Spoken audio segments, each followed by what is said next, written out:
ویسے تو فضائی حدود ہی ہے، فضائی حدود کے اندر گھس کے پاکستان جو ہے یہ فائرنگ جو ہے وہ پاکستان کی بحریہ، پاکستان کے جو جہاز ہیں وہ کرنے جا رہے ہیں. لیکن اس کے ساتھ ساتھ ناظرین ایک اور کارروائی بھی کی گئی پاکستان کی سیکیورٹی فورسز کی جانب سے. وہ کارروائی ناظرین یہ ہے کہ پاکستان کے ایک اجاز نامی ملا کو جو کہ مچھلیاں پکڑ رہا تھا، اسے انڈین میری ٹائم فورس نے گرفتار کر لیا. اور اس گرفتاری میں ناظرین ہوا یہ ہے کہ اس کو پکڑنے کے بعد جو اجاز نامی ملا تھا اس پہ دباؤ ڈالا گیا، اس کو آفر کیا گیا، اس کو پیشکش کی گئی، بلکہ پہلے تو دباؤ ڈالا گیا کہ تمہیں انڈیا جیل سے نہیں چھوڑا جائے گا، تمہاری ساری زندگی انڈین جیلوں میں گزر جائے گی، جیل میں گزر جائے گی.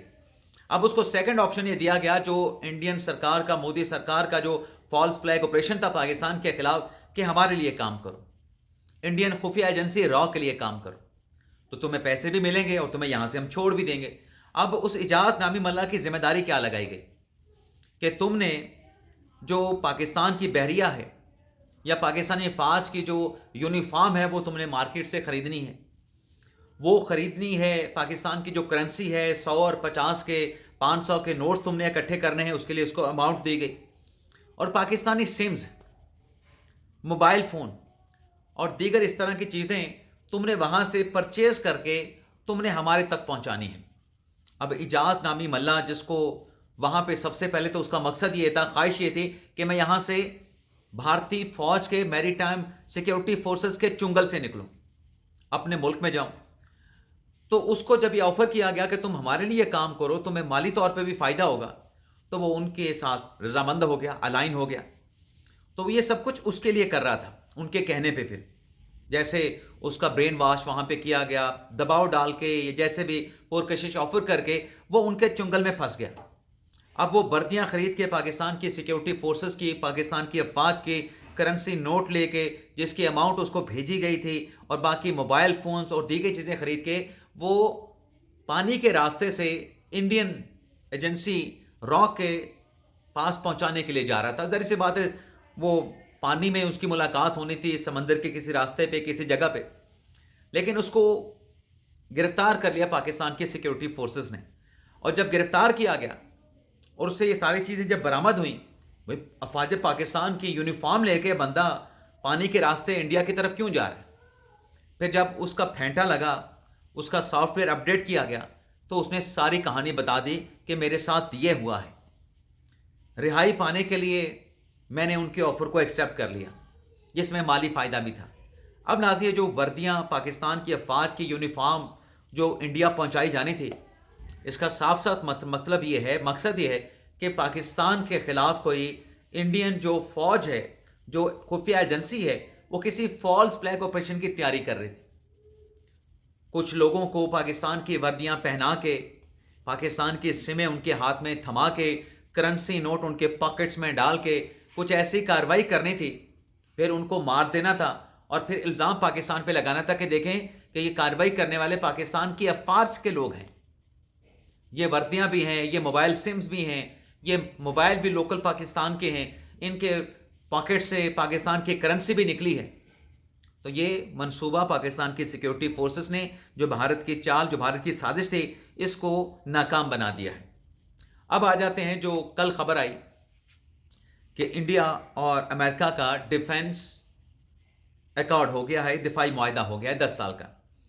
خبر ناظرین یہ ہے کہ اس معاہدے کے اوپر جو سوشل میڈیا پہ باتیں کی گئیں، جس انداز سے بھی یا جو بھی پروپیگنڈا کیا گیا، اس بحث میں نہیں جا رہا، لیکن خبر ناظرین یہ نکلی ہے کہ یہ کوئی نیا معاہدہ نہیں ہے جو امریکہ کا بھارت کے ساتھ ہوا ہے. یہ معاہدہ 2005 میں بھارت اور امریکہ کا ہوا تھا، ڈیفنس ایگریمنٹ 10 سال کے لیے. اور یہ وہی 2005 میں کیا گیا ڈیفنس ایگریمنٹ ہے جو ہر 10 سال کے بعد رینیول اس کا ہوتا ہے، اس معاہدے کی تجدید ہوتی ہے. 2005 میں جب یہ معاہدہ ہوا، 10 سال گزرنے کے بعد 2015 میں اس کا رینیول کیا گیا، اس کی تجدید کی گئی، اور اب 2015 کے بعد 2025 میں اس کے 10 سال پورے ہونے پہ اس کا دوبارہ رینیول کیا گیا ہے. اس معاہدے کے مطابق انڈیا امریکہ سے جنگی ہتھیار خریدتا ہے، انڈیا امریکہ کے ساتھ جنگی مشقیں کرتا ہے، انٹیلیجنس شیئرنگ امریکہ کی جانب سے بھارت کے ساتھ کی جاتی ہے. اور ناظرین سب سے اہم بات کہ جو آپریشن سندور بھارت نے لانچ کیا تھا، اس آپریشن کے دوران بھی اس آپریشن کے دوران بھی امریکہ اور بھارت کا یہ دفاعی معاہدہ موجود تھا، لیکن اس معاہدے کی موجودگی میں پاکستان نے انڈین افواج کو تگنی کا ناچ نچوا دیا۔ انڈیا کو، مودی سرکار کو، انڈین افواج کو تاریخی شکست سے دوچار کیا۔ تو یہ ہے اس امریکہ بھارت کے ڈیفنس ایگریمنٹ کی حقیقت۔ اجازت چاہتے ناظرین، اللہ حافظ۔